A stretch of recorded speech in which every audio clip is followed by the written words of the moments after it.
Nakatuon ang paningin ni Melissa sa dalawang pares ng sapatos na magkatabi sa may pintuan ng kanilang maliit na bahay. Ang nasa kaliwa ay isang pares ng mamahaling Italian leather shoes, makintab walang bahid ng dumi at sumisigaw ng karangyaan. Pag-aari ito ni Richard ang bisita nilang kanina pa nagyayabang sa sala.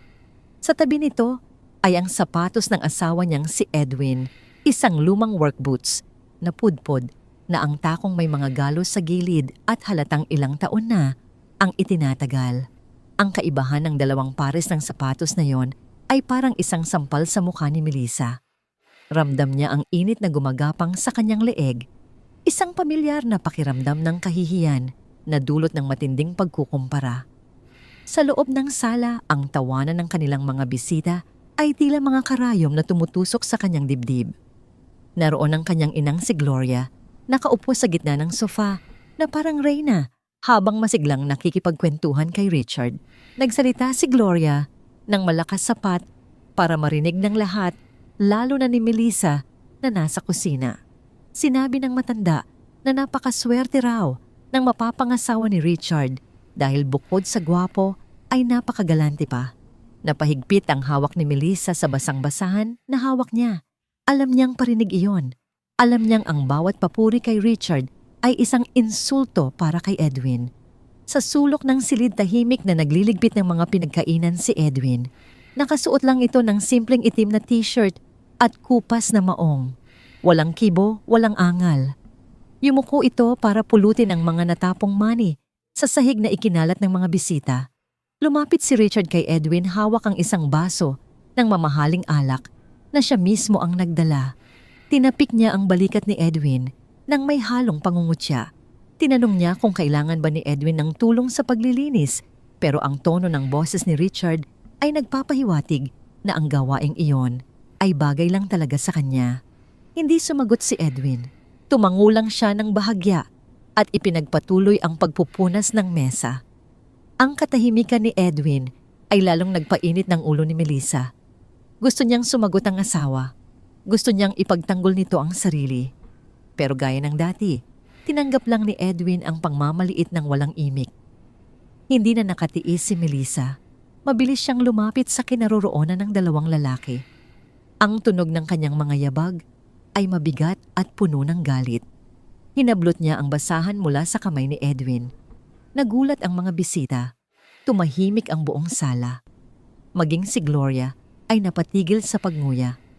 Buong lakas na ibinalibag ni Melissa ang basahan sa sahig. Lumikha ito ng isang mapurol na lagapak na umalingaw-ngaw sa katahimikan ng silid. Tumingin si Edwin sa kanya, ang mga mata nito ay kalmado pa rin na tila ba hindi natitinag sa pagsabog ng damdamin ng asawa. Ang kahinahunan na yon ang lalong nagpaalab sa galit ni Melissa. Para sa kanya ang katahimikan ay senyales ng kahinaan. Ang pagiging kalmado ay senyales ng kawalan ng ambisyon. Nagsalita si Melissa at ang bawat salita ay may diin at puot. Sinabi niya na pagod na siya.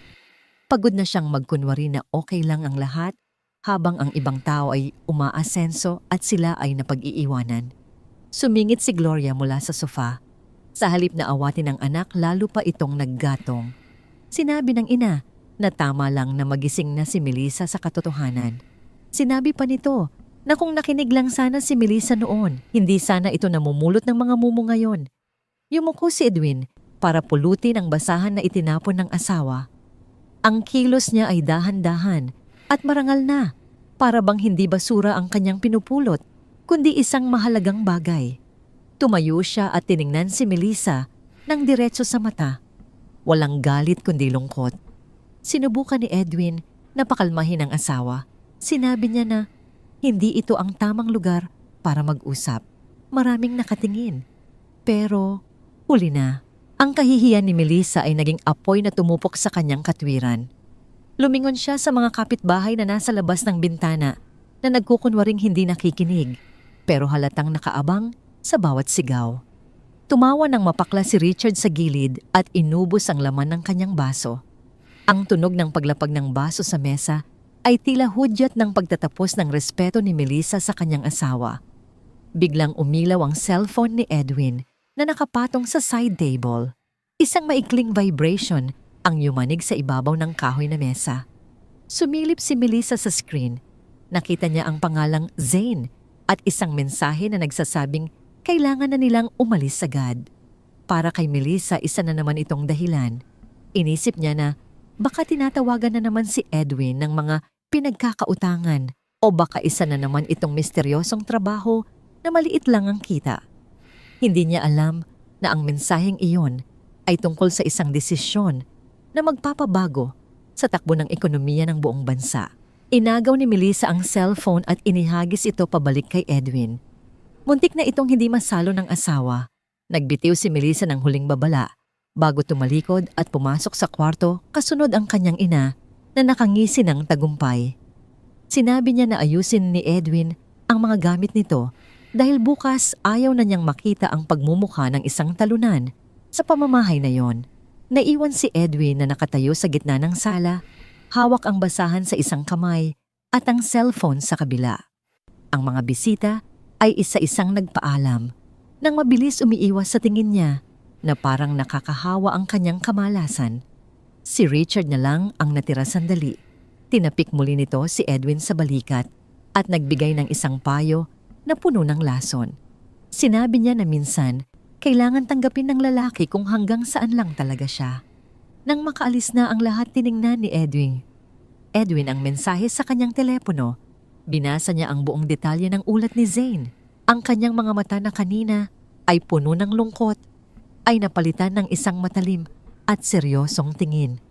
Ang lalaking tinawag nilang walang kwenta ay siya palang nagmamay-ari ng lupaing kinatitirikan ng subdivision na ito. Huminga ng malalim si Edwin. Kung gusto nila ng palabas, ibibigay niya ito bukas. Pero hindi sa paraang inaasahan nila. Mataas na ang araw at ang init ay tila tumatagos sa semento nang bumukas ng pabigla ang pinto sa harap ng bahay ni Melissa at Edwin. Ang katahimikan ng tanghali sa subdivision ay nabasag ng isang mabigat na lagapak. Isang lumang maleta ang lumipad mula sa pintuan at bumagsak ng marahas sa gitna ng driveway. Sa lakas ng pagbagsak, bumukas ang sira na nitong zipper at sumambulat ang mga nilalaman nito sa semento.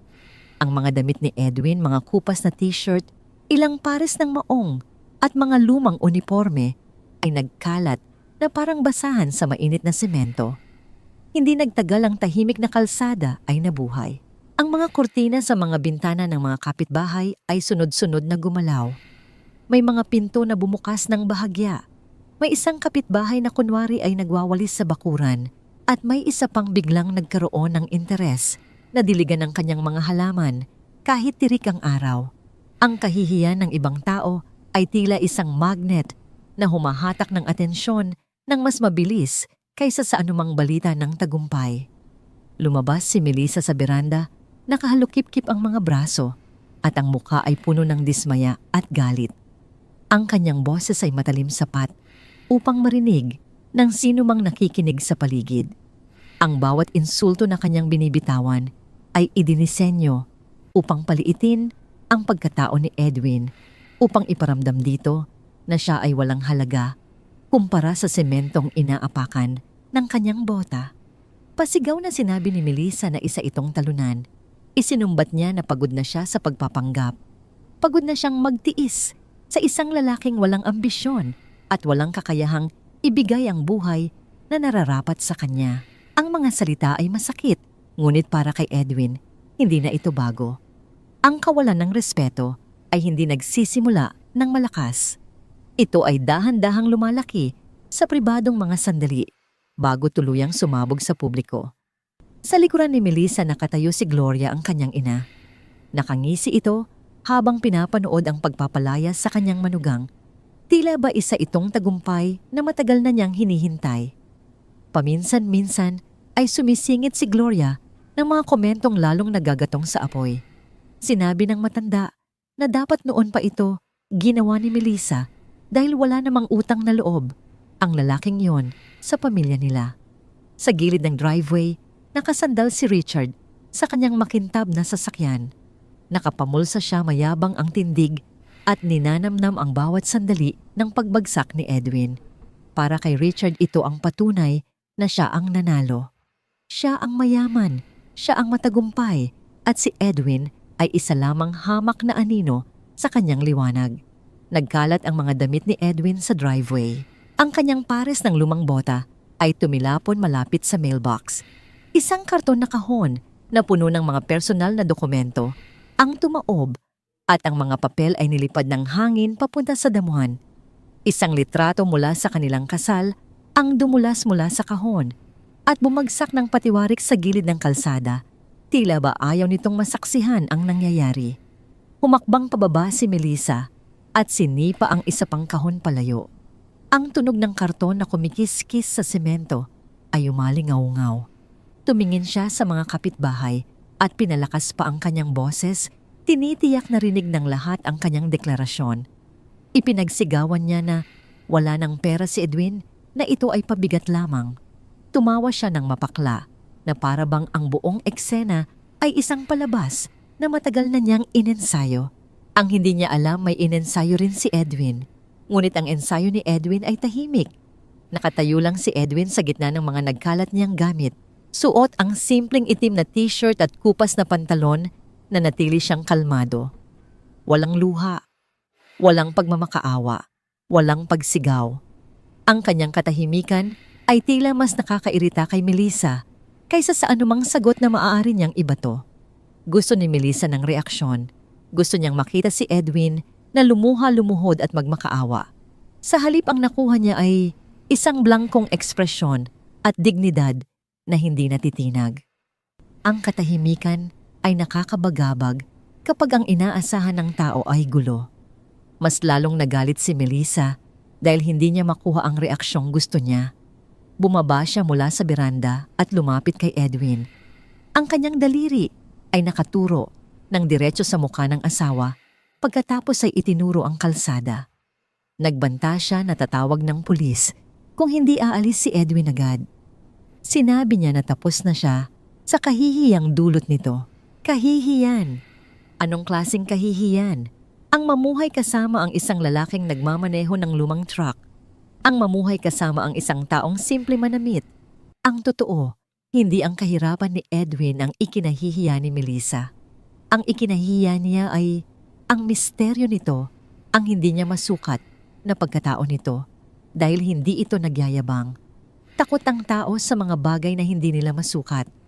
Dahan-dahang yumuko si Edwin at pinulot ang isa sa mga nagkalat na litrato. Ito ay kuha noong 2nd anibersaryo nila.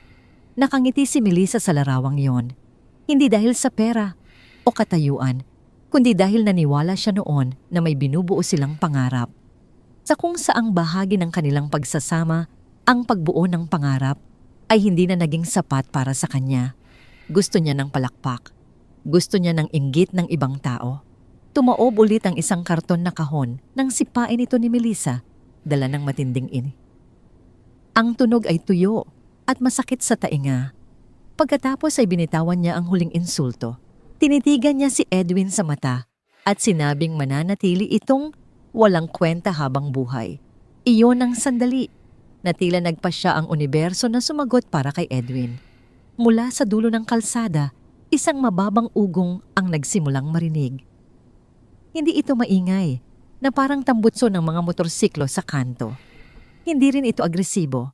Ito ay tunog ng makina na pulido, malakas at organisado. Napalingon muna ang mga kapitbahay. Ang babaeng nagdidilig ay napatigil at ang tubig mula sa hose ay tumulo na lang sa kanyang paanan nang hindi niya namamalayan. Sumunod na lumingon si Gloria na ang ngisi ay unti-unting napalitan ng pagtataka. Pagkatapos ay lumingon si Richard at nawala ang kayabangan sa kanyang tindig. Huli na lumingon si Melissa. 10 itim na SUV ang lumiko sa kalsada nang sabay-sabay na parang isang kawan ng mga mandaragit na may iisang isip. Ang sikat ng araw ay tumalbog sa makikintab na hood ng mga sasakyan. Ang convoy ay gumalaw ng mabagal ngunit may tiyak na layunin. Hindi nagmamadali, hindi nag-aalangan. Ito ang uri ng paggalaw na nagpapahiwatig ng awtoridad nang hindi na kailangang magsalita. Kumunot ang noo ni Melissa, nalilito siya, naiirita. Dahil ang spotlight na ninanamnam niya kanina ay biglang lumipat. Ang atensyon ng lahat ay wala na sa kanyang sigaw, kundi nasa paparating na puwersa. Isa-isang pumila ang mga SUV sa gilid ng kalsada, sakto sa tapat ng bahay ni Melissa. Nananatiling sarado ang mga pinto. Ang mga makina ay umuugong ng mahina. Naghihintay. Ang buong kalsada ay binalot ng kakaibang katahimikan. Maging ang boses ni Melissa ay naglaho. Wala nang gumagalaw. Wala nang nagsasalita. Ang tanging nararamdaman sa hangin ay ang bigat ng isang kapangyarihan na hindi pa nila lubusang nauunawaan, ngunit alam nilang naroroon. Si Edwin ay nanatiling nakatayo. Hawak ang litrato habang ang anino ng convoy ay dahan-dahang tumatakip sa kanya at sa mga nagkalat niyang gamit. Bumukas ang unang pinto ng nangungunang SUV at ang katahimikan ng kalsada ay lalong bumigat. Ang tunog ng pinto na bumukas ay parang tunog ng isang desisyong nagawa na. Mula sa loob ay bumaba ang isang matangkad na lalaking nakasuot ng itim na Amerikana na sadyang ginawa para sa kanya. Nakasuot siya ng puting guwantes, ang kanyang sapatos ay makintab at walang bahid ng alikabok at ang kanyang tindig ay puno ng tiwala sa sarili. Ang lalaki ay si Zane, ang kanang kamay ni Edwin sa negosyo. Hindi siya lumingon sa mga usiserong kapitbahay na naglilipana sa mga bintana. Hindi niya pinansin si Gloria na nakatayo sa may pintuan na tila na estatwa, o si Richard na biglang natigil sa kanyang pagyoyosi. Dire-diretso siyang naglakad patungo sa driveway. Nilampasan niya ang mga nagkalat na damit. Nilampasan niya ang mga natumbang karton. Nilampasan niya si Melissa na nanlaki ang mga mata sa gulat. Tumigil si Zane sa mismong harapan ni Edwin. Yumuko siya ng bahagya, isang kilos na nagpapakita ng malalim na respeto na bihirang makita sa ordinaryong araw. Sir, bati ni Zane. Ang kanyang boses ay kalmado ngunit malinaw. Ang salitang yon ay parang kulog sa isang maaliwalas na araw. Kumurap si Melissa. Ang kanyang mukha ay nagpalipat-lipat ng ekspresyon mula sa pagkairita patungo sa matinding pagkalito. Sir, ang salitang yon ay hindi umaangkop sa lalaking kasasabi lang niya ng masasakit na salita. Sumenya si Zane patungo sa convoy. Sinabi niya na kailangan na nilang umalis kaagad dahil sa schedule. Sa sandaling iyon, ang mga kapitbahay ay hindi na nagkukunwaring may ginagawa. Nakatutok na sila ng buong atensyon. Ang ilan ay naglabas ng kanilang mga telepono at nagsimulang kumuha ng video. Ang iba ay nagbulungan, sinusubukang intindihin kung ano ang nangyayari. Bumukas ang pinto ng isa pang SUV, pagkatapos ay isa pa. Mula sa mga sasakyan ay bumaba ang mga lalaki at babaeng nakasuot din ng pormal na kasuotan. Kumilos sila ng sabay-sabay at walang ingay, parang isang unit na sinanay ng maigi. Lumapit ang isang lalaki sa driveway at nagsimulang pulutin ang mga damit ni Edwin. Ang kanyang pagkilos ay maingat at magalang na para bang ang mga lumang t-shirt at pantalon ay gawa sa mamahaling sutla. Isa pang babae ang lumapit sa mga natumbang karton. Itinayo niya ang mga ito at maayos na inilagay ang mga nagkalat na papel sa loob. Pinulot niya ang mga litrato mula sa damuhan at pinunasan ang mga ito bago maingat na inilagay sa loob ng folder. Ang bawat kilos nila ay puno ng profesionalismo, walang pagdadabog, walang reklamo, walang tinginan. Napaatras si Melissa. Ang kanyang kumpiyansa kanina ay unti-unting naglaho na parang usok. Tumingin siya kay Edwin na tila ba sinusubukan niyang kalkulahin muli ang lahat ng inaakala niyang alam niya tungkol sa asawa. Ang lalaking kilala niya bilang isang simpleng manggagawa ay biglang naging sentro ng isang operasyon na hindi niya maarok. Nanginginig ang kanyang boses nang magtanong siya kung ano ang nangyayari. Hindi agad sumagot si Edwin. Tumingin lang siya sa kanya. Walang galit sa kanyang mga mata. Walang yabang. Ang tanging naroon ay isang kalinawan na mas mabigat kaysa sa anumang puot. Iniabot ni Zane ang kanyang kamay patungo sa likurang pinto ng nangungunang SUV. Binuksan ito ng driver mula sa loob. Sa loob ng sasakyan ay makikita ang marangyang leather na upuan na may mga detalyadong tahi. Ang ilaw sa loob ay malambot at nakakaakit. Ang mga bintana ay tinted para sa privacy. Ito ay isang mundo na nakikita lang ni Melissa sa mga pelikula at magazine. Lalong lumakas ang bulungan ng mga kapitbahay. Nakita ni Gloria ang lahat ng ito mula sa pintuan at ang kanyang bibig ay nanatiling nakabukas sa gulat. Si Richard naman ay umatras, pabalik sa kanyang sariling sasakyan, tila nahihiya bigla sa kanyang sarili. Kinuha ng isang security officer ang huling maleta ni Edwin at maingat na inilagay ito sa likod ng SUV. Bumabaw ang paghinga ni Melissa. Humakbang siya palapit kay Edwin, hindi para mang-insulto kundi para umintindi. Mas malambot na ang kanyang boses ngayon, halos maingat na. Tinanong niya kung sino ang mga taong ito. Tinanong niya kung bakit siya tinatawag na Sir. Ang tanging sagot ni Edwin ay isang simpleng pahayag na tumagos sa puso ni Melissa. Sinabi niya na hindi dapat itinapon ni Melissa ang isang bagay na hindi naman nito kailanman naintindihan. Namutla ang mukha ni Melissa. Ang bigat ng realisasyon ay hindi pa ganap na dumadapo sa kanya, ngunit nararamdaman na niya ang paglapit nito. Muling lumapit si Zane kay Edwin at binulong na naghihintay na ang lupon ng mga direktor. Nanlaki ang mga mata ni Melissa. Lupon, direktor. Ang dalawang salitang iyon ay bumasag sa ilusyon na binuo niya sa kanyang isipan. Tumingin siya mula kay Edwin patungo sa convoy. Mula sa convoy patungo sa mga kapitbahay. Mula sa mga kapitbahay pabalik kay Edwin. Bigla siyang nagsimulang humingi ng tawad.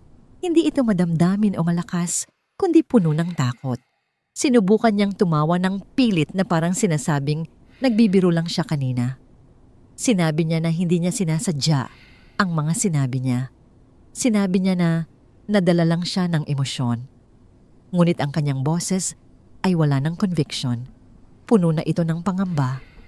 Lumapit ang isa pang babaeng naka-uniforme at iniabot kay Edwin ang isang tablet.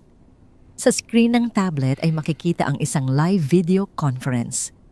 Isang malaking kwarto, ang puno ng mga ehekutibo na nakaupo sa paligid ng isang mahabang mesa. Lahat sila ay naghihintay. Lahat sila ay nakatingin. Sa likod nila ay makikita ang logo ng isang kumpanyang nagkakahalaga ng bilyon-bilyong piso. Sinundan ng mga mata ni Melissa ang liwanag ng screen. Nakilala niya ang logo. Narinig na niya ang pangalan ng kumpanyang yon. Lahat naman ay nakarinig na nito. Hindi lang niya inakala na may kinalaman pala ito sa lalaking katatapon lang niya sa kalsada. Nagsalita muli si Zane. Sinabi niya na kailangan ng mga shareholder ang kumpirmasyon ng pagdating ni Edwin. Bumuka ang bibig ni Melissa, ngunit walang lumabas na salita. Nanigas ang kanyang katawan sa kinatatayuan. Ang mga insulto niya kanina ay umaalingaw-ngaw na ngayon sa sarili niyang isipan. Talunan, walang kwenta, mahirap, kahihiyan. Ang bawat salita ay tila bumalik sa kanya ng mas masakit. Humakbang si Edwin patungo sa SUV. Hindi nagmamadali, hindi madrama, kundi puno ng desisyon. Ang mga kapitbahay ay bahagyang umatras na tila ba naging sagrado bigla ang driveway na yon. Inabot ni Melissa ang braso ni Edwin. Dumampi ng bahagya ang kanyang kamay sa manggas ng asawa. Nabasag ang kanyang boses nang ibulong niya na hindi niya alam. Sinabi niya na nagsisisi siya. Sinabi niya na galit lang siya kanina. Tiningnan siya ni Edwin ng may awa. Dahil ang maging malupit ay madali, pero ang maging kontrolado ay mas mahirap. Sinabi niya kay Melissa na ang problema ay hindi ang kawalan nito ng alam. Ang problema ay kung paano siya nito trinato noong akala nito ay wala siyang kahit ano. Nanghina ang mga tuhod ni Melissa, bumagsak ang kanyang mga balikat. Ang bigat ng realidad ay dumagan sa kanya. Nananatiling bukas ang pinto ng SUV naghihintay. Ang convoy ay umuugong na parang isang pasensyosong higante. At habang naghahanda si Edwin na sumakay na intindihan ng buong kalsada ang isang bagay nakakatututo lang ni Melissa. Ang tahimik na lalaking nakasuot ng kupas na maong. Ang lalaking tinawag niyang walang kwenta. Ang lalaking itinapon ang mga damit na parang basura. Hindi siya kailanman naging mahirap. Siya ay sadyang matiyagalang.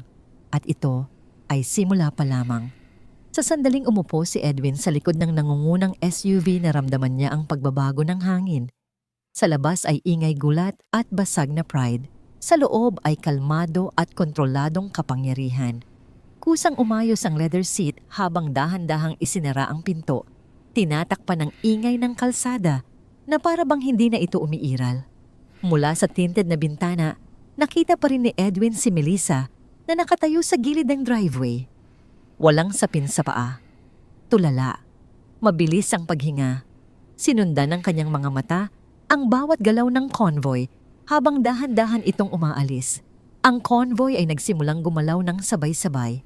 10 itim na SUV ang dumulas palayo sa gilid ng kalsada na parang isang tahimik na pahayag. Umatras ang mga kapitbahay habang dumadaan sila. Dahan-dahang ibinaba ng mga tao ang kanilang mga telepono.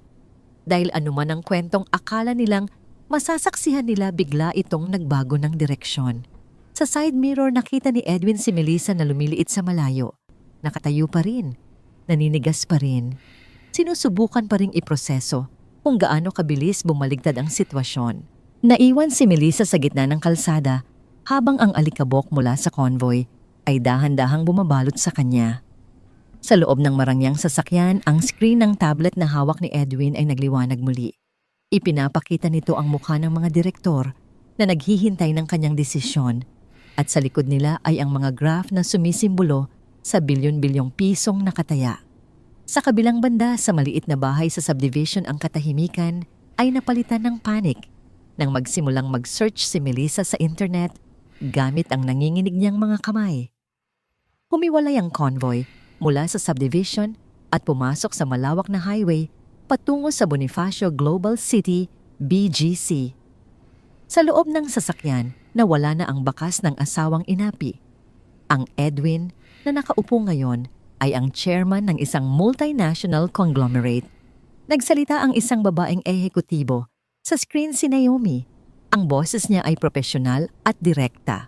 Sinabi niya na handa na ang lahat para sa botohan ng acquisition. Tumango si Edwin. Ang kanyang mga mata ay nakatuon sa mga numero, sa mga panganib, at sa mga oportunidad. Ang mundong ito ay malayo sa driveway na puno ng sigawan at insulto. Dito ang bawat salita ay may halaga at ang bawat desisyon ay may kapalit na bilyon-bilyon. Samantala, sa bahay ni Melissa, ang hangin ay mabigat. Nakaupo si Gloria sa sofa. Hawak ang kanyang dibdib, habang si Richard ay hindi mapakali sa paglalakad-lakad sa sala. Si Melissa ay nakatutok sa kanyang cellphone. Ang mga daliri ay mabilis na nagtatype sa search bar. Edwin Villarama. Pinindot niya ang enter. Ang unang resulta ay isang artikulo mula sa isang kilalang business journal. Ang tahimik na arkitekto ng ekonomiya Edwin Villarama at ang kanyang imperyo. Binasa ni Melissa ang unang talata. Nanlaki ang kanyang mga mata. Napahawak siya sa kanyang bibig upang pigilan ang pagsigaw. Ayon sa artikulo, si Edwin ang may-ari ng controlling shares sa mga kumpanya ng enerhiya, real estate at teknolohiya. Ang kanyang net worth ay tinatayang nasa bilyon-bilyong dolyar. Siya ang taong tinatawag na ghost billionaire dahil sa kanyang pag-iwas sa media at simpleng pamumuhay. Binitawan ni Melissa ang cellphone sa mesa na parang napaso. Tumingin siya kay Gloria na naghihintay ng sagot.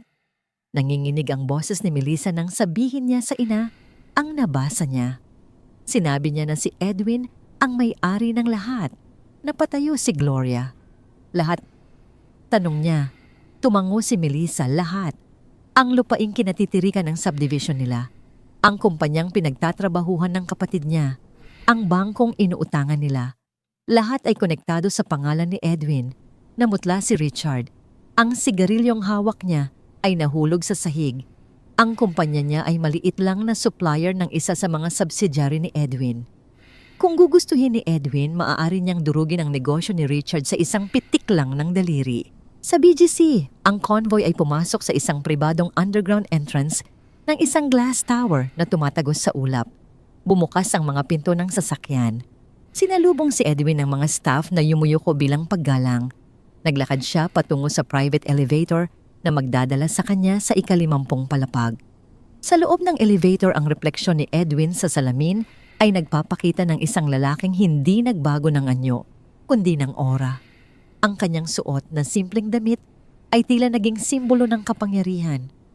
Pagbukas ng elevator tumayo ang 20 ehekutibo mula sa kanilang mga upuan. Walang pumalakpak, walang sumigaw. Ang respeto ay tahimik at malalim.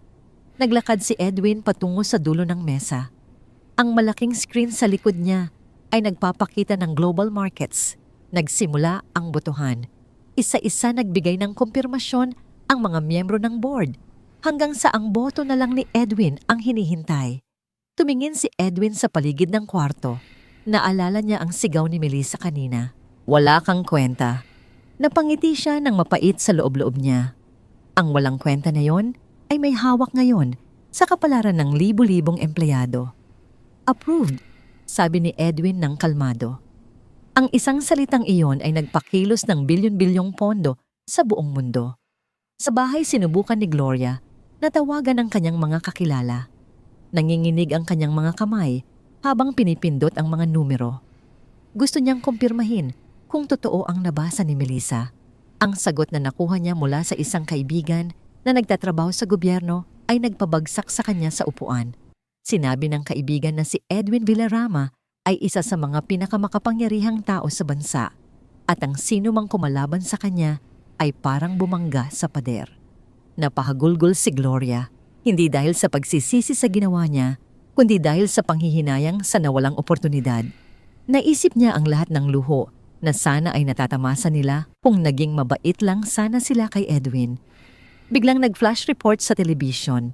Breaking news, Villarama Group nakuha ang kontrol sa malaking tech firm sa isang makasaysayang deal. Sa screen, ipinakita ang mukha ni Edwin. Kalmado, seryoso, may awtoridad. Napatitig si Melissa sa TV. Ang lalaking nasa screen ay ang parehong lalaking pinagmumura niya kanina sa driveway. Ang lalaking tinawag niyang pabigat.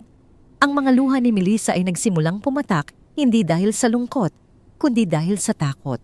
Takot sa kung ano ang kaya niyang gawin ngayon na alam na niya ang totoo. At takot sa kung ano ang gagawin ni Edwin sa kanila. Tiningnan siya ni Richard ng masama. Sinisi niya si Melissa dahil hindi nito sinabi agad. Sinabi niya na dapat ay inalam muna ni Melissa bago nagwala. Nagkatinginan sila ni Gloria. Ang pamilyang kanina lang ay nagkakaisa sa pang-aapi ay ngayon ay nagsisimula ng magsisihan. Sa opisina, tinapos ni Edwin ang meeting. Lumapit si Zane at ibinigay ang isang folder. Sir, ang mga papeles para sa annulment, sabi ni Zane ng mahina. Tinanggap ito ni Edwin.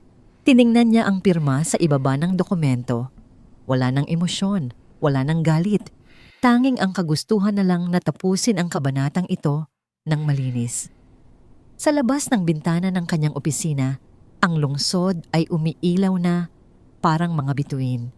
Sa ibaba ang mga sasakyan ay parang mga langgam. At sa isang maliit na bahay sa malayo, alam ni Edwin na nagsisimula na ang tunay na bagyo para kay Melissa.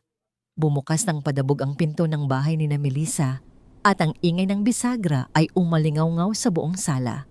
Pumasok si Richard na puno ng pawis, ang kanyang muka ay namumutla sa takot at ang kanyang mga mata ay nanlalaki sa panik. Hawak niya ang isang lukot na papel na tila ba ang bigat ng mundo ay nakapaloob dito. Ang dating mayabang na tindig ni Richard ay naglaho na parang bula. Ang kanyang mamahaling damit ay gusot na at ang kanyang buhok ay magulo. Kailangan mong tawagan siya. Sigaw ni Richard kay Melissa na nakaupo pa rin sa sofa, tulala sa telebisyon na nagbabalita tungkol sa tagumpay ni Edwin. Sino, tanong ni Melissa ng mahina, tila wala sa sarili. Si Edwin, tawagan mo ang asawa mo. Ang boses ni Richard ay nanginginig sa desperasyon. Ipinakita niya ang hawak niyang sulat kay Melissa. Ang kumpanya ko. Nasa blacklist na kami ng Villarama Group. Kinansela nila ang lahat ng kontrata. Babagsak kami bukas na bukas din. Napatayo si Gloria mula sa kanyang kinauupuan. Lumapit siya kay Richard at tiningnan ang sulat. Binasa niya ang nilalaman nito. Ang bawat salita ay isang hatol ng kamatayan para sa negosyo ni Richard. Hindi maaari to. Bulong ni Gloria. Ang laki ng utang mo sa akin, Richard. Kung babagsak ka, paano na ang mga pinuhunan ko sa'yo? Wala akong pakialam sa pera mo, Gloria. Bulyaw ni Richard at sa unang pagkakataon, nakita ni Melissa ang tunay na kulay ng lalaking hinangaan niya. Ang kailangan ko ngayon ay makausap si Edwin. Sabihin mo sa kanya na nagkamali lang tayo. Sabihin mo na, tayo. Putol ni Melissa ang kanyang boses ay nagsimulang tumaas. Ikaw ang nagyabang kanina. Ikaw ang nang insulto sa kanya. Ikaw ang nagsabi na wala siyang kwenta. At ikaw ang naniwala. Ganti ni Richard ang kanyang mukha ay namumula na sa galit. Ikaw ang nagpalayas sa kanya. Ikaw ang nagtapon ng gamit niya. Huwag kang magmalinis ngayon dahil pare-pareho tayong nasa kumunoy na 2. Lumapit si Richard kay Melissa at hinawakan ito sa braso ng mahigpit. Tawagan mo siya ngayon din. Magmakaawa ka kung kailangan. Bitawan mo ako. Sigaw ni Melissa sinusubukang bawiin ang kanyang braso, ngunit hindi siya binitawan ni Richard. Mas lalo pa itong humigpit. Tawagan mo siya Sa isang iglap, isang baso ng tubig ang tumama sa mukha ni Richard. Napabitaw si Richard at napaurong gulat na gulat. Ang tubig ay tumulo sa kanyang mukha, pumasok sa kanyang mga mata at bumasa sa kanyang mamahaling damit. Sa harap niya ay nakatayo si Gloria, hawak ang basyong baso. Ang kanyang kamay ay nanginginig sa galit.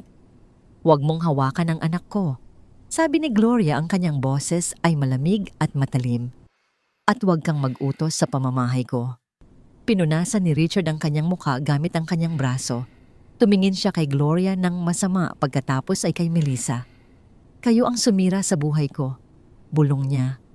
Ikaw ang sumira sa sarili mo. Sagot ni Gloria. Puro kayabang, Richard. Akala ko mayaman ka talaga. Yun pala, umaasa ka lang sa mga kontrata na hawak ng manugang ko. Manugang tumawa ng mapakla si Richard. Ngayon, manugang mo na ulit siya. Kanina lang tinatawag mo siyang basahan. Umalis ka na. Utos ni Melissa, ang kanyang boses ay mahina ngunit matatag. Itinuro niya ang pinto. Tumingin si Richard sa paligid ng sala. Nakita niya ang mga nanlilisik na mata ng mag-ina. Nakita niya ang kanyang sariling refleksyon sa salamin, isang talunan, isang huwad. Walang imik na tumalikod si Richard at lumabas ng pinto. Ang tunog ng kanyang sasakyan na humaharurot palayo ay narinig hanggang sa loob ng bahay. Naiwan sina Melissa at Gloria sa gitna ng sala. Ang katahimikan ay bumalik ngunit mas mabigat ito ngayon. Umupo si Melissa sa sahig at niyakap ang kanyang mga tuhod. Ang mga luha ay nagsimulang pumatak mula sa kanyang mga mata. Ano na ang gagawin natin, Ma? Tumingin si Gloria sa bintana kung saan ang mga ilaw ng lungsod ay kumukutitap sa malayo. Pupuntahanan natin siya, sabi niya ng mahina. Sino minuosade? Si Edwin. Sagot ni Gloria, ang kanyang mga mata ay nagningning ng isang bagong plano. Asawa mo pa rin siya, Melissa, at hanggat kasal kayo, may karapatan ka sa kanya. May karapatan ka sa yaman niya. Tumingin si Melissa sa kanyang ina. Nakita niya ang kasakiman sa mga mata nito, ang parehong kasakiman na nagtulak sa kanya na palayasin si Edwin. Pero sa pagkakataong ito, naramdaman niya ang isang bagong emosyon, takot. Takot na baka huli na ang lahat. Kinuha ni Melissa ang kanyang cellphone. Tiningnan niya ang numero ni Edwin. Ilang beses na niyang sinubukang tawagan ito kanina, pero walang sumasagot. Nag-type siya ng mensahe. Edwin, mag-usap tayo. Please. Pinindot niya ang send. Ang mensahe ay nanatiling sent lang. Hindi ito naging delivered. Napahugot ng hininga si Melissa. Alam niya ang ibig sabihin noon. Nakablock na siya. Tumingin siya muli kay Gloria. Hindi niya sinasagot, Ma, nakablock ako. Bumuntong hininga si Gloria at tumayo ng tuwid. Inayos niya ang kanyang damit at buhok. Kung ayaw niya tayong kausapin sa telepono, pupuntahan natin siya sa opisina niya. Bukas na bukas din. Pero, walang pero, putol ni Gloria. Ito na ang huling barahan natin, Melissa, at sisiguraduhin nating mananalo tayo sa pagkakataong ito. Ngunit sa loob-loob ni Melissa alam niya na ang laban na ito ay hindi tungkol sa panalo o pagkatalo. Ito ay tungkol sa pagharap sa katotohanan na matagal na niyang tinatakbuhan. Sa labas nagsimulang pumatak ang ulan. Ang tunog ng mga patak sa bubong ay tila mga luha ng langit para sa isang pamilyang nawasak ng sarili nilang kamay. Ang tunog ng mga takong ni Melissa ay umalingaw-ngaw sa makintab na marmol na sahig ng lobby ng Villarama Tower. Ang lamig ng aircon sa gusali ay tumagos sa kanyang balat, ngunit hindi nito napawi ang init ng kaba sa kanyang dibdib nang makita niya ang dalawang matatangkad na security guard na humarang sa kanyang dadaanan. "Ma'am, bawal po kayong pumasok dito kung wala kayong appointment," sabi ng isa sa mga guard ng magalang ngunit mariin. Si Melissa ay nakatayo doon, ang kanyang mga mata ay nagpalipat-lipat sa mga mukha ng mga taong dumadaan. Lahat sila ay nakasuot ng mamahaling damit, nagmamadali at mukhang may mahalagang gagawin. Siya naman, nakasuot ng simpleng damit na binili niya sa sale, ay nakaramdam ng pagiging maliit sa gitna ng karangyaan ng lugar. "Asawa ako ni Edwin Villarama," sabi niya, ang boses ay nanginginig ngunit may halong pagmamalaki. "Kailangan ko siyang makausap." Nagkatinginan ang dalawang guard. Ang isa ay bahagyang ngumiti, isang ngangiti na puno ng pangungutya. "Marami na pong nagsabi niyan, ma'am, pero wala pong nakapasok." "Totoo ang sinasabi ko," giit ni Melissa, ang kanyang boses ay tumaas ng bahagya. "Tawagan niyo siya. Sabihin niyo nandito ako." "Ma'am, kung hindi po kayo aalis, mapipilitan kaming palabasin kayo." Babala ng isa pang guard. Sa sandaling iyon, bumukas ang pinto ng elevator sa di kalayuan. Lumabas si Zane, ang kanang kamay ni Edwin. Nakasuot siya ng itim na suit at ang kanyang mukha ay seryoso. Nakita niya si Melissa na nakikipagtalo sa mga guard. Lumapit si Zane. Ang mga guard ay agad na tumigil at yumuko bilang paggalang. "Sir Zane," bati nila. Tumingin si Zane kay Melissa. Walang awa sa kanyang mga mata. "Papasukin niyo siya," utos niya. Nagulat si Melissa. "Zane, salamat." "Huwag kang magpasalamat," putol ni Zane ng malamig. "Si Sir Edwin ang nagpautos. Sumunod ka sa akin." Sumunod si Melissa kay Zane papunta sa private elevator. Ang pinto ay bumukas at pumasok sila sa loob. Tahimik ang buong biyahe pataas. Walang nagsasalita. Ang tanging naririnig ay ang mahinang ugong ng elevator habang umaakyat ito sa 50 palapag. Pagbukas ng pinto, bumungad kay Melissa ang isang malawak na opisina. Ang mga pader ay gawa sa salamin at kitang-kita ang buong lungsod ng BGC mula sa itaas. Sa gitna ay nakaupo si Edwin sa likod ng isang malaking mesa na gawa sa mahogany. Hindi siya tumayo nang makita si Melissa. Hindi siya ngumiti. Ang kanyang mukha ay blanko, parang isang estatwa na walang emosyon. "Edwin?" Simula ni Melissa, ang kanyang boses ay halos pabulong. "Maupo ka," utos ni Edwin. Itinuro ang upuan sa harap ng kanyang mesa. Umupo si Melissa. Ang kanyang mga kamay ay nanginginig sa kanyang kandungan. "Edwin, patawarin mo ako. Alam kong nagkamali ako. Alam kong nasaktan kita. Pero sana naman bigyan mo pa ako ng pagkakataon." "Pagkakataon?" tanong ni Edwin. Ang kanyang boses ay kalmado, ngunit may talim. "Para saan? Para saktan mo ulit ako? Para ipahiya mo ulit ako sa harap ng ibang tao?" "Hindi ko sinasadya." "Sinadya mo," putol ni Edwin. "Pinili mo yon. Pinili mong maniwala sa sinasabi ng nanay mo at ni Richard kaysa sa akin. Pinili mong ipahiya ako dahil akala mo wala akong kwenta. Napadala lang ako sa kanila. Edwin, mahal kita." Tumawa ng mahina si Edwin. Isang tawa na walang saya. "Mahal, kung ang respeto mo sa akin ay nakadepende sa laman ng bank account ko, hindi yon pagmamahal, Melissa. Negosyo ang tawag doon." "Edwin, please." Nagsimulang umiyak si Melissa. "Babawi ako. Gagawin ko ang lahat. Hayaan mo lang akong bumalik sa'yo." Tumayo si Edwin at lumapit sa bintana. Tumingin siya sa labas, sa mundong siya ang may kontrol. Huli na ang lahat, Melissa. Ang tiwala kapag nabasag na mahirap nang buuin ulit. Lalo na kung binasag mo ito sa harap ng maraming tao. Bumalik siya sa mesa at kinuha ang isang brown envelope. Iniabot niya ito kay Melissa. "Ano to?" tanong ni Melissa habang tinatanggap ang sobre nang nanginginig ang mga kamay.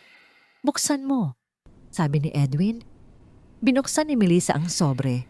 Sa loob ay may mga dokumento. Binasa niya ang pamagat. Petition for annulment of marriage. Nanlaki ang kanyang mga mata. "Annulment? Hihiwalayan mo ako." "Iyan ang pinakamabuti para sa ating dalawa," sabi ni Edwin.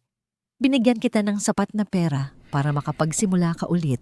Ang bahay na tinitirhan nyo ngayon sa'yo na yon. Pero ito na ang huli. Huwag ka nang aasa pa ng higit pa dyan."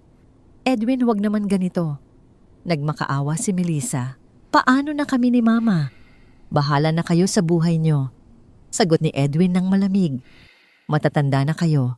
Kaya nyo na yan." Tumayo si Melissa at lumapit kay Edwin.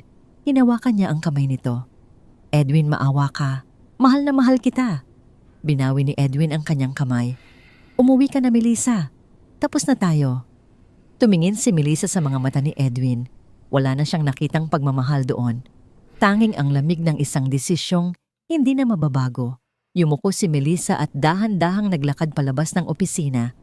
Ang bawat hakbang ay mabigat. Ang bawat paghinga ay masakit. Paglabas niya ng elevator, sinalubong siya ni Zane. "Nasa labas na po ang sasakyan na maghahatid sa inyo pauwi, ma'am." Hindi sumagot si Melissa. Tuloy-tuloy lang siya sa paglalakad palabas ng building. Ang ulan sa labas ay bumuhos ng malakas, sumasabay sa kanyang pag-iyak. Sa loob ng opisina, tumingin si Edwin sa dokumentong naiwan sa mesa. Ang pirma ni Melissa ay naroon na. Tapos na ang lahat. Huminga siya ng malalim. Ang bigat sa kanyang dibdib ay unti-unting nawawala. Sa wakas, malaya na siya. Ngunit sa kabila ng kalayaan may kirot pa rin. Kirot ng isang pag-ibig na sinayang ng kasakiman at kayabangan. Hindi pa natatapos ang bagyo para sa pamilya ni Melissa. Kinabukasan si Gloria naman ang sumugod sa opisina ni Edwin, dala ang kanyang sariling armas, ang utang na loob, at ang hiya. Napilit niyang isusumbat sa kanyang dating manugang. Dumating si Gloria sa lobby ng Villarama Tower nang may pagmamalaki. Suot niya ang pinakamaganda niyang damit, isang bestidang kulay pula na halos pumutok na sa kanyang katawan at ang kanyang mukha ay puno ng kolorete na tila ba papunta siya sa isang party imbes na sa isang komprontasyon. Sa isip ni Gloria, hindi siya dapat matakot kay Edwin. Siya ang ina ng asawa nito. Siya ang nagpalaki kay Melissa. Siya ang dapat igalang. Lumapit siya sa reception desk kung saan nakaupo ang isang magandang receptionist na abala sa pagtawag sa telepono. "Excuse me?" sabi ni Gloria ng malakas sapat para makuha ang atensyon ng receptionist at ng ilang tao sa paligid. Ibinaba ng receptionist ang telepono at ngumiti ng professional. "Yes, ma'am. Ano pong maitutulong ko sa inyo?" "Gusto kong makausap si Edwin Villarama," sagot ni Gloria ng taas noo. "Sabihin mo nandito ang biyenan niya." Nagulat ang receptionist. Tumingin siya sa listahan ng mga bisita sa kanyang computer. "Pasensya na po, ma'am, pero wala pong nakalagay na appointment para sa inyo. Kung wala po kayong appointment, hindi po kayo pwedeng pumasok." "Anong appointment?" bulyaw ni Gloria. "Ako ang nanay ni Melissa. Ako ang biyenan niya. Hindi ko na kailangan ng appointment para makausap ang manugang ko." "Ma'am, pasensya na po talaga. Ito po ang protocol ng kumpanya. Kung gusto niyo po, pwede po kayong mag-iwan ng mensahe." Paliwanag ng receptionist ng mahinahon. "Mensahe? Mensahe mo, mukha mo," sigaw ni Gloria. "Tawagan mo siya ngayon din. Sabihin mo nandito si Gloria. Kapag hindi mo siya tinawagan, ipapatanggal kita sa trabaho." Nagsimulang magtinginan ang mga tao sa lobby. Ang ilan ay nagbubulungan. Ang ilan ay nagtatakip ng bibig para pigilan ang tawa. Sa sandaling iyon, lumapit ang dalawang security guard. "Ma'am, pakiusap po, huwag po kayong sumigaw dito. Nakakaabala po kayo sa ibang tao." Sabi ng isa sa kanila. "Huwag niyo akong hawakan." Sigaw ni Gloria nang subukan siyang paalisin ng mga guard. "Wala kayong karapatan. Tatawagan ko ang pulis." Sa gitna ng kaguluhan, muling bumukas ang pinto ng private elevator. Lumabas si Zane, ang mukha ay seryoso at walang emosyon. Nakita niya ang eksena sa lobby at agad na lumapit. Anong nangyayari dito? Tanong ni Zane ng malamig.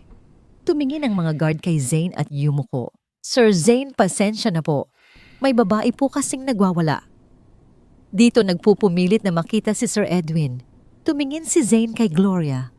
Ikaw pala, sabi niya nang walang galang. Zane, sigaw ni Gloria nang makita siya. Ikaw ang kanang kamay ni Edwin, di ba? Sabihin mo sa kanya na nandito ako. Sabihin mo na kailangan ko siyang makausap. Bakit? Tanong ni Zane. Para saan? Para manghingi ng pera o para ipahiya ulit siya?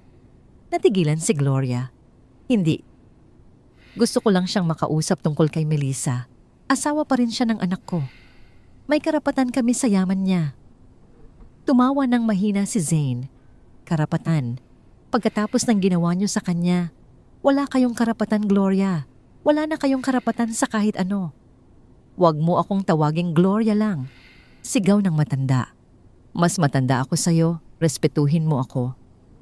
Ang respeto ay ini-earn, hindi hinihingi. Sagot ni Zane ng madiin. At sa tingin ko, wala kang ginawa para makuha ang respeto ni Sir Edwin o ng kahit sino dito. Kung ayaw mong tawagin si Edwin, ako mismo ang aakyat dyan. Sigaw ni Gloria at sinubukan niyang tumakbo papunta sa elevator. Ngunit hinarang siya ng mga guard. Ma'am, tama na po. Please lang, umalis na po kayo bago pa kami mapilitang tumawag ng pulis. Bitawan niyo ako. Sigaw ni Gloria habang nagpupumiglas. Edwin, lumabas ka dyan. Harapin mo ako. Sa gitna ng kanyang pagwawala, biglang bumukas ang pinto ng elevator sa likod ni Zane. Lumabas si Edwin. Nakasuot siya ng itim na suit at ang kanyang mukha ay kalmado, ngunit may bahid ng pagod. Bitawan niyo siya. Utos ni Edwin. Binitawan ng mga guard si Gloria. Hinihingal ang matanda, inaayos ang kanyang gusot na damit. Edwin? Simula ni Gloria, ang boses ay biglang naging malambing. Buti naman at lumabas ka na. Kanina pa ako naghihintay dito. Tumingin si Edwin sa kanya ng walang emosyon. Ano ang kailangan mo, Gloria? Gusto ko lang naman magkaayos tayo. Sabi ni Gloria, lumapit kay Edwin at sinubukang hawakan ang braso nito. Alam kong galit ka, pero pamilya pa rin tayo. Anak ko pa rin ang asawa mo. Hindi mo ba naaalala ang mga pinagsamahan natin? Iniwas ni Edwin ang kanyang braso. Pinagsamahan. Ang naaalala ko lang ay ang pangmamaliit niyo sa akin. Ang pang-iinsulto niyo sa pagkatao ko. Ang pagpaparamdam niyo na wala akong kwenta. Nagkamali lang kami, Edwin, tao lang kami. Giit ni Gloria. Patawarin mo na kami. Handa kaming magbago. Handa kaming tanggapin ka ulit. Tanggapin, tanong ni Edwin. Dahil nalaman niyo na mayaman ako. Dahil nalaman niyo na may makukuha kayo sa akin. Natigilan si Gloria. Hindi naman sa ganun. Ganun yun, Gloria. Putol ni Edwin. Huwag na tayong maglokohan. Kung hindi niyo nalaman ang tungkol sa yaman ko, hindi kayo magpupumilit na kausapin ako. Patuloy niyo lang akong aapakan. Edwin, parang awa mo na.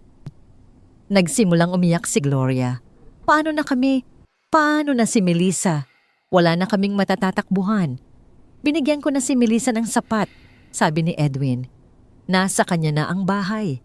May pera na rin siya. Kung matalino siya, gagamitin niya yon para magsimula ulit. Pero kung iaasa lang niya sa'yo, mauubos yun agad. Pero kulang yon. Sigaw ni Gloria. Ang yaman-yaman mo, tapos yun lang ang ibibigay mo, napakadamot mo.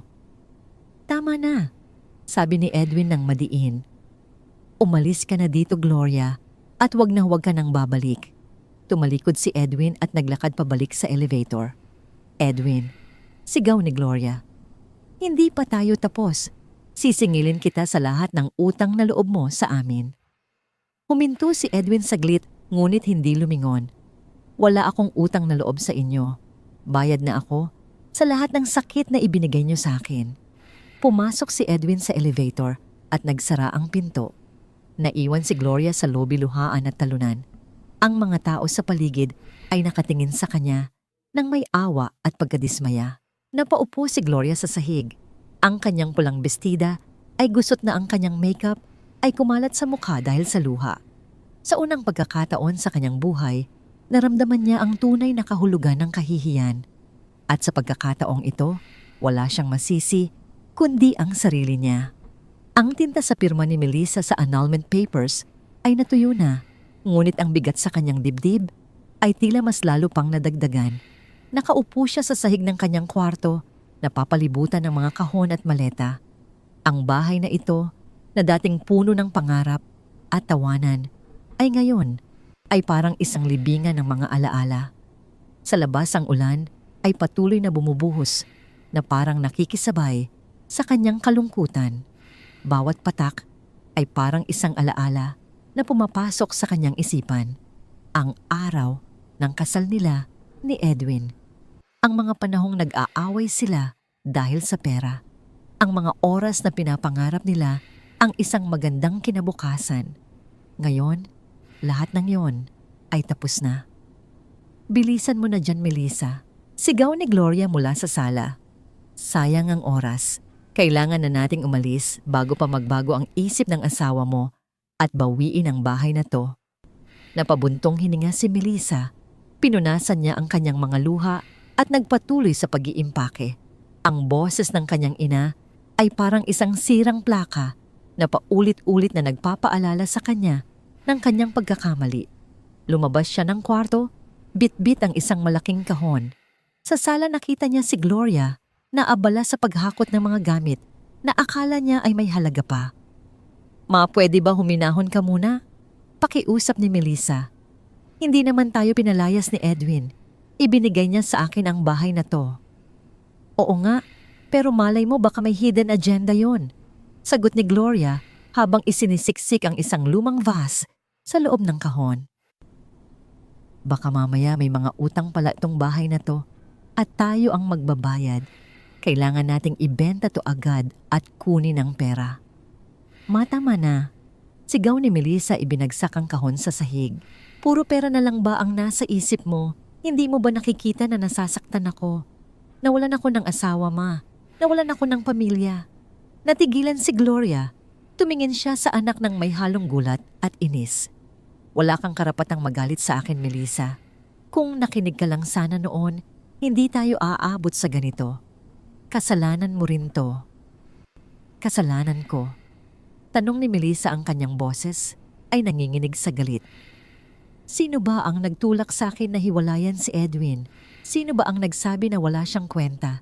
Sino ba ang nagkumpara sa kanya kay Richard? Ginawa ko lang yun para sa kapakanan mo." Depensa ni Gloria.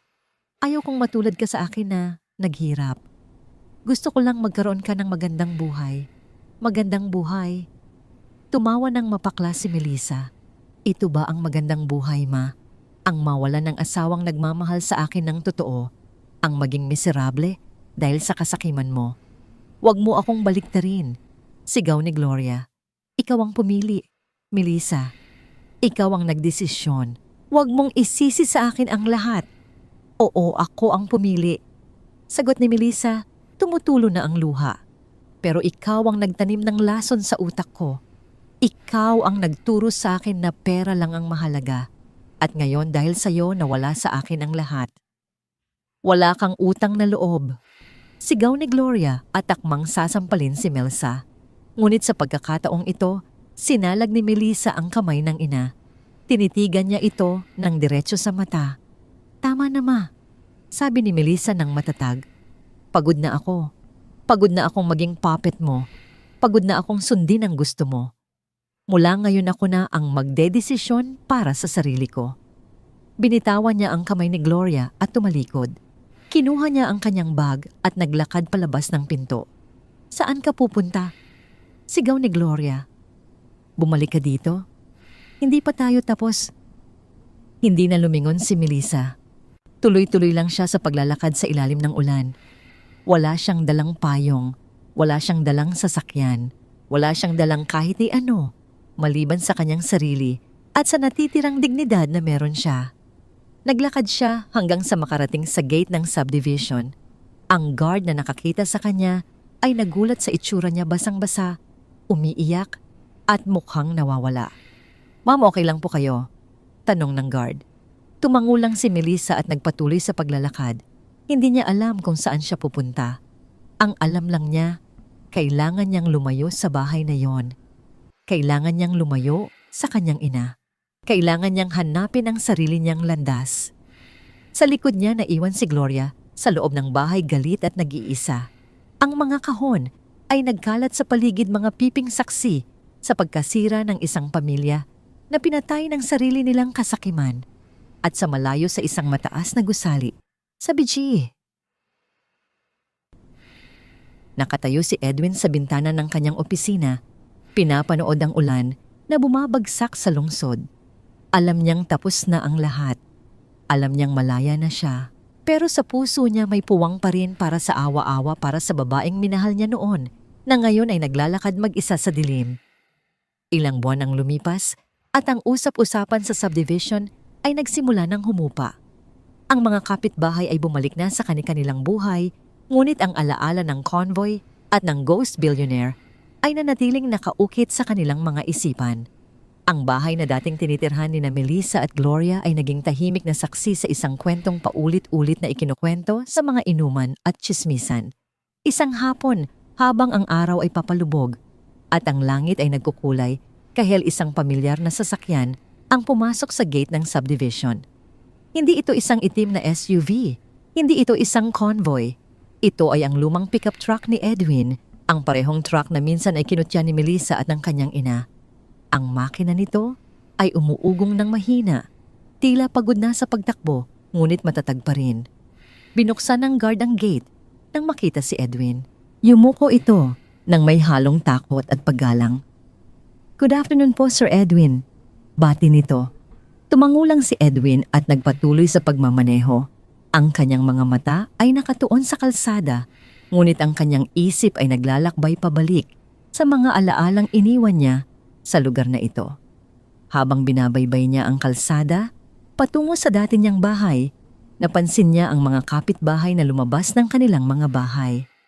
Ang ilan ay tumigil sa pagdidilig ng halaman. Ang ilan ay huminto sa paglalaro ng basketball, lahat sila ay nakatingin sa kanya. Wala nang nangungutya, wala nang tumatawa. Ang tanging naroon ay katahimikan at pagkamangha. Huminto ang truck sa tapat ng bahay. Pinatay ni Edwin ang makina at bumaba. Ang bahay ay mukhang lumana at napabayaan. Ang damo sa bakuran ay matataas na. Ang pintura sa pader ay nagsisimula ng matuklap. Sa may beranda nakaupo si Melissa.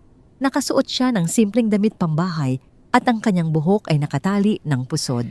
Mukha siyang pagod, ngunit may kakaibang kapayapaan sa kanyang mukha. Nang makita niya si Edwin, napatayo siya. Hindi siya tumakbo palapit. Hindi siya umiyak. Tinitigan lang niya ang dating asawa. Lumapit si Edwin hanggang sa gate. "Kumusta ka na, Melissa?" Tanong niya ng mahinahon. "Ayos lang ako, Edwin," sagot ni Melissa. Ang boses niya ay mahina, ngunit wala na ang dating talim. "Ikaw, kumusta ka na?" "Ayos lang din," sagot ni Edwin. "Nandito ako para kunin ang mga natitira kong gamit sa garahe at para ibigay sa iyo ang titulo ng bahay na to." Iniabot ni Edwin ang isang brown envelope kay Melissa. Tinanggap ito ni Melissa nang nanginginig ang mga kamay. Binuksan niya ito at nakita ang titulo ng lupa at bahay na kapangalan na sa kanya. "Edwin." "Bakit?" Tanong niya. Ang mga luha ay nagsimulang mamuo sa kanyang mga mata. "Pagkatapos ng lahat ng ginawa ko sa iyo, bakit ibinibigay mo pa rin to sa akin? Dahil minsan naging asawa kita," sagot ni Edwin ng tapat. "At kahit anong mangyari, ayaw kong makita kang walang matitirhan. Ang bahay na to ay para sa'yo, Melissa. Gamitin mo ito para magsimula ulit." "Pero paano si Mama?" tanong ni Melissa. "Nasa sayo na yon," sagot ni Edwin. "Kung gusto mong patirahin siya dito, desisyon mo yon. Pero tandaan mo, Melissa, ang bahay na to ay hindi solusyon sa problema nyo. Kayo lang ang makakaayos ng buhay nyo." Tumango si Melissa. Alam niyang tama si Edwin.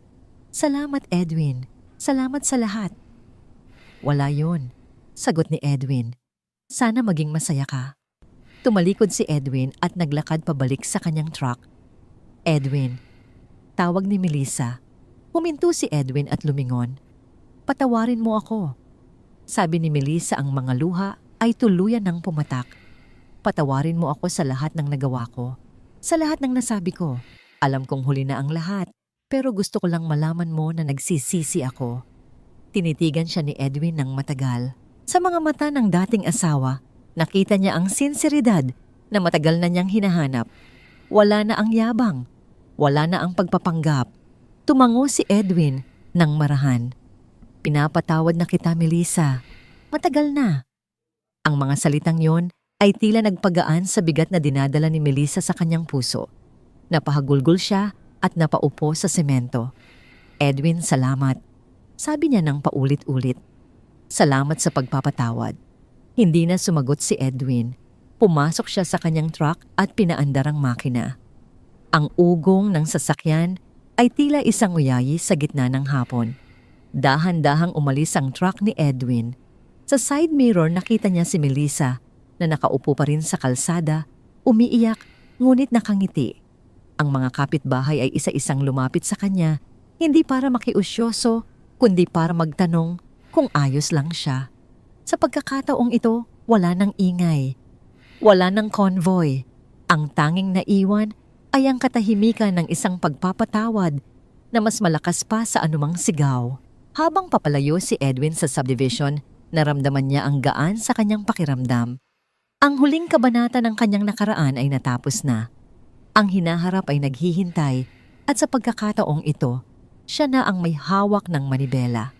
Sa likod niya ang alamat ng Ghost Billionaire ay mananatiling buhay sa mga kwentuhan ng mga tao. Isang paalala na ang tunay na yaman ay hindi nasusukat sa pera, kundi sa kung paano mo tratuhin ang iba at kung paano mo binibitawan ng galit upang makahanap ng kapayapaan. 3 taon ang mabilis na lumipas. Ang mga kwento tungkol sa convoy sa maliit na subdivision ay naging bahagi na lamang ng nakaraan, isang alamat na paminsan-minsan ay inuungkat ng mga lumang kapitbahay kapag may nagtatanong kung bakit nagbago ang kulay ng pintura ng bahay sa dulo ng kalsada. Sa loob ng 3 taong iyon, ang Villarama Group ay patuloy na lumawak. Ang pangalan ni Edwin ay hindi na lang nakaukit sa mga kontrata ng negosyo, kundi pati na rin sa mga pader ng mga ospital at paaralan na pinunduhan ng kanyang foundation. Siya ay nanatiling isang misteryo sa publiko, umiiwas sa mga kamera at mas pinipiling patakbuhin ang kanyang imperyo mula sa likod ng mga nakasarang pinto. Ngunit ngayong gabi, kailangan niyang lumabas. Ang Grand Ballroom ng isa sa pinakasikat na hotel sa Maynila ay nagliliwanag dahil sa mga aranya na gawa sa kristal. Gaganapin ang isang malaking charity gala para sa mga naulila ng nagdaang kalamidad. Ang mga panauhin ay binubuo ng mga politiko, sikat na personalidad at mga bilyonaryo. Nakatayo si Edwin malapit sa entablado, suot ang isang simpleng ngunit perpektong tabas na itim na taksido.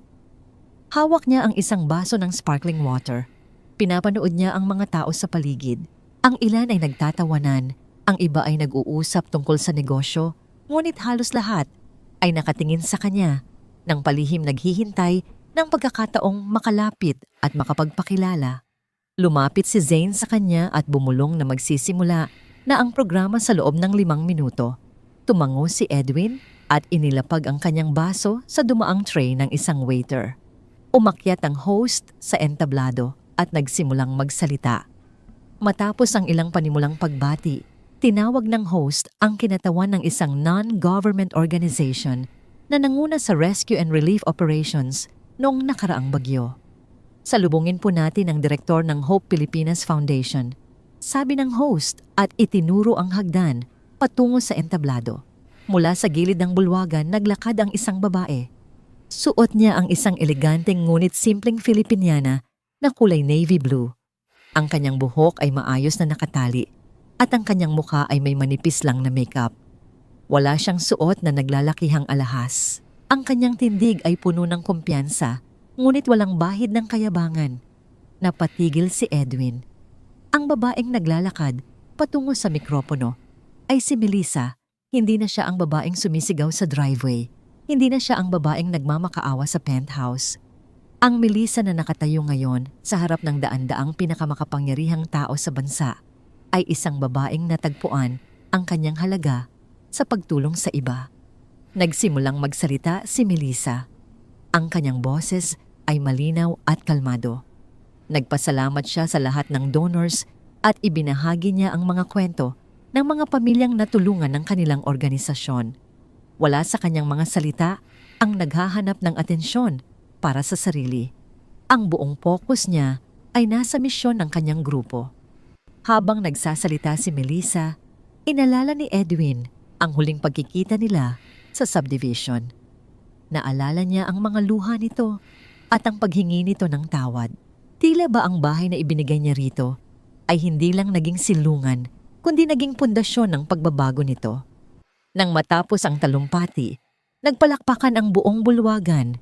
Bumaba si Melissa mula sa entablado at nakipagkamay sa ilang mga bisita.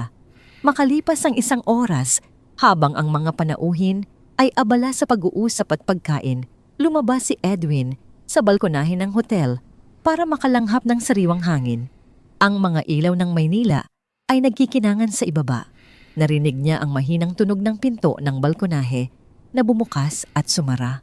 Lumingon siya. Nakatayo doon si Melissa may hawak na maliit na clutch bag. Nagkatinginan silang dalawa.